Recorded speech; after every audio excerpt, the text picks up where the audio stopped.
ഇന്നത്തെ കാലത്ത് നമുക്ക് ഉപയോഗിക്കുന്ന സാധനം മൊബൈൽ കൊണ്ടാൻ വേണ്ടിയിട്ട്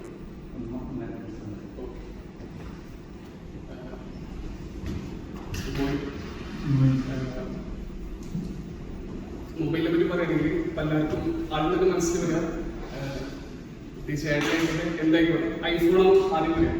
റീസെൻ്റ്ലി iPhone 17 ലോഞ്ച് ചെയ്തിട്ടുണ്ട്. ഞാനടക്കം വരുന്ന എൻ്റെ ഒരു ഏജിലുള്ള ആൾക്കാരെ മെൻറ്റാലിറ്റി ഞാൻ പറയുന്നത് എല്ലാവർക്കും 17 എടുക്കണം എന്നുള്ളൊരു കൺസെപ്റ്റിലാണ് നടക്കുന്നത്. അപ്പോൾ അതിന് എതിരെ വരുന്ന വിമർശനങ്ങളുമുണ്ട്, അതിൻ്റെ അഡ്വാൻറ്റേജസും ഉണ്ട്. ഇത്രയും വില കൊടുത്തിട്ട് ഈ ഫോൺ എടുക്കുക എന്ന് പറയുമ്പോൾ ശരിക്കും ആലോചിക്കുന്നില്ല ആൾക്കാർ അതിൻ്റെ ആവശ്യമുണ്ടോ എന്നുള്ളത്. പലരും നമ്മുടെ സ്റ്റാറ്റസ് അല്ലെങ്കിൽ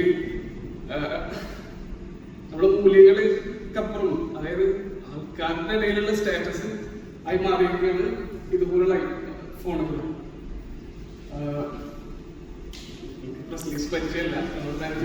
ഫോണിന്റെ ഫീച്ചേഴ്സ് എന്തൊക്കെ? iPhone 17 ഫീച്ചേഴ്സ് എന്തൊക്കെയാണ്? ഒന്നതിന്റെ വീഡിയോ ക്വാളിറ്റി, ക്യാമറ കാര്യങ്ങൾ, പിന്നെ അതിന്റെ യൂസർ ഇന്റർഫേസ് ഭയങ്കരമായിട്ട് ഇമ്പോർട്ടൻസ് ആണ്. പക്ഷെ അത് ഇത്രയും പൈസ കൊടുക്കുന്നതിനുള്ള വാല്യൂ അതിൽ ഇല്ല എന്നുള്ളതാണ് മനസ്സിലാക്കി കഴിഞ്ഞത്. സാംസങ് ഐഫോണാണ് നല്ലത്. ഐഫോണാണ് നല്ലത്. കാരണം ഐഫോണാണ് നല്ലത്, സംശയമൊന്നുമില്ല. കാരണം ഇതിന്റെ പ്രൊസസർ എല്ലാം കൂടി നമ്മൾ പറയുമ്പോൾ കാരണം അതിന്റെ പ്രൊസസർ